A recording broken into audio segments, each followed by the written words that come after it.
Train के track पर लगातार खतरनाक चीजों के मिलने से साजिश की आशंका गहरी होती जा रही है। ये सवाल उठने लगा है, क्या इस साजिश का पाकिस्तान कनेक्शन है? और ये सवाल यूं ही नहीं उठा है।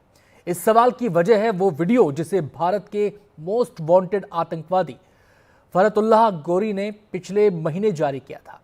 इस वीडियो में उसने भारत में तबाही का जो रास्ता दिखाया है वो रेलवे ट्रैक से होकर गुजरता है।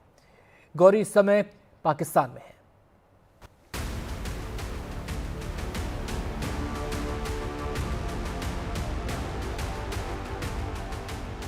एक के बाद एक ट्रेन हादसे, बार बार ट्रेन के ट्रैक पर कुछ खतरनाक चीजों का मिलना।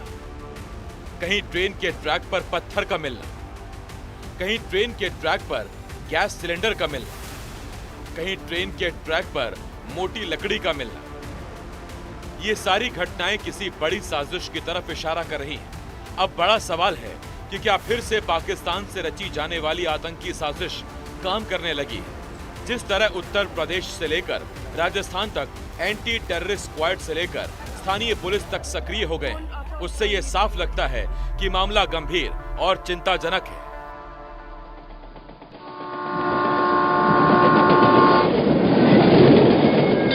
बीते साल जून से लेकर अब तक 17 ऐसे मामले आए हैं जब रेल पटरियों पर लकड़ी के बड़े बड़े टुकड़े, पत्थर, गैस सिलेंडर या मोटरसाइकिल के स्क्रैप जैसी चीजें पाई गईं। इसीलिए ऐसे मामले में किसी आतंकी साजिश से इनकार नहीं किया जा सकता और इसीलिए कानपुर में ऐसी घटना सामने आई तो एटीएस एक्शन में आ गई। हम लोग इन सारी चीज़ों जो अभी पिछले साबरमती एक्सप्रेस में हुई थी और आज उससे भी कनेक्ट करेंगे और हम रेलवे अथॉरिटी से हमारे टीमें टच में है, हम आरपीएफ से टच में हैं, हम रेलवे अथॉरिटी से भी टच में हैं और हमारी जो स्टैंडर्ड इंटेलिजेंस एजेंसीज हैं उनसे भी टच में है। हम सभी सम्यक विधि से इस पर कार्रवाई करेंगे ताकि इसमें अगर कोई कॉमन आदमी है या डिफरेंट आदमी है, घटनाएं क्या हैं, सब घटनाएं अलग अलग हैं, अलग अलग नेचर है। तो अभी कोई डॉट्स कनेक्ट नहीं हुए, अभी सब हम लोग विवेचना कर रहे हैं। पिछले महीने ही पाकिस्तान में रह रहे भारत के वांटेड आतंकवादी फरहतुल्लाह गोरी ने एक वीडियो जारी किया था जिसमें उसने भारत पर हमले की धमकी दी है।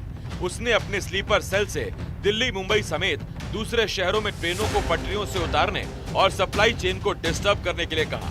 हालांकि मामला बेहद संवेदनशील है, इसीलिए सरकार भी संभल कर चल रही है। इस संवेदनशील विषय पे मैं इतना ही कहूंगा कि हर तरह के प्रयास रेलवे कर रही है।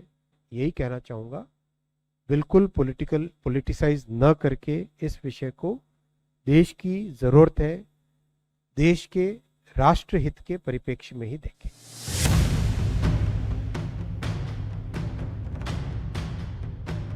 इस साल 1 मार्च को कर्नाटक के बेंगलुरु में रामेश्वरम कैफे में हुए ब्लास्ट में गोरी का हाथ होने का शक जताया गया था। इस मामले में पश्चिम बंगाल के पूर्वा मेदिनीपुर जिले से 2 आरोपियों को गिरफ्तार किया गया था। लेकिन रेलवे ट्रैक पर ट्रेन को पलटाने वाले सामानों का मिलना एक बड़े खतरे की घंटी बजा रहा है। एनडीटीवी इंडिया की रिपोर्ट।